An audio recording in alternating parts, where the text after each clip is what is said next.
இளைஞர் வாக்கு வந்து நாம் தமிழருக்கு தான் அதிக வாரியாக பெற்றிருக்காரு. மற்றவங்களாம் கொஞ்சம் டிஎம்கே அந்த மாதிரி தான் போட்டுருக்காங்க. அந்த நோக்கத்தை நிறைவேற்றுறதுக்கு இளைஞர்கள் தான் நமக்கு அதிகமாக இருக்குது. திராவிட கட்சிகளுக்கு அது இது இல்லை. அதனால் அவங்க கூட சீமான் தம்பிகளும் நீங்கள் இதே மாதிரி தான் பேசிட்டே போகிறீங்க. எவ்வளோ காலத்துக்கு இதே மாதிரி பேசிட்டு இருக்கீங்க? கண்டிப்பாக இந்த தேர்தலை விட எங்களுக்கு வர சட்டமன்ற தேர்தல் தான் நாங்கள் அதிகப்படியான வாக்குகளை வாங்கி வெற்றி பெற எங்களுக்கான சூழல் அதில் தான் அதிகமாக இருக்குது. முடியுமா? முடியாதுன்றது இல்லை சார், நம்ம செய்யலைன்றது தான் உண்மை. 2024 நாடாளுமன்ற தேர்தல் முடிஞ்சிருக்கு. யார் வெற்றி பெறுவான்னு உங்கள் தொகுதியில் பெரும்பான்மை வாக்கு யார் கிடைச்சிருக்குன்னு நினைக்கிறீங்க? எங்களுக்கு இளைஞர் வாக்கு வந்து நாம் தமிழருக்கு தான் அதிக வாரியாக பெற்றிருக்காங்க. மற்றவங்களாம் கொஞ்சம் டிஎம்கே அந்த மாதிரி தான் போட்டிருக்காங்க.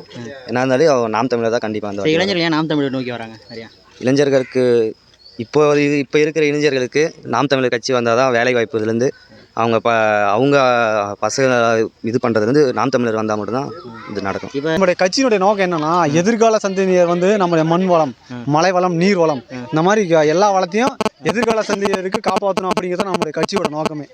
அதில் வந்து அந்த நோக்கத்தை நிறைவேற்றுறதுக்கு இளைஞர்கள் தான் நமக்கு அதிகமாக இருக்காங்க. இப்போ நீங்கள் ஒரு கூட்டணி அமைச்சா வெற்றி பெறலாம் இல்லையா? கூட்டணிக்கு போனால் கூட்டணிக்கு போகிறது வந்து அந்த அளவுக்கு சரியாக இருக்காது. நம்ம கொள்கை நம்மளுது வேறு, அவங்க கொள்கை நம்ம வந்து தமிழ் கொள்கை, தமிழ் காப்பாற்றணும், விவசாயத்தை பண்ணணும். மற்ற திராவிட கட்சிகளுக்கு அது இது இல்லை. அதனால் அவங்க கூட கூட்டணி வைக்கின்றது.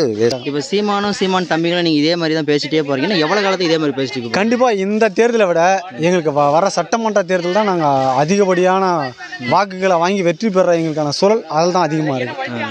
கண்டிப்பாக 2026 கண்டிப்பாக நாங்கள் வெற்றியை நோக்கி காத்து கொண்டு அப்படின்றது இல்லை.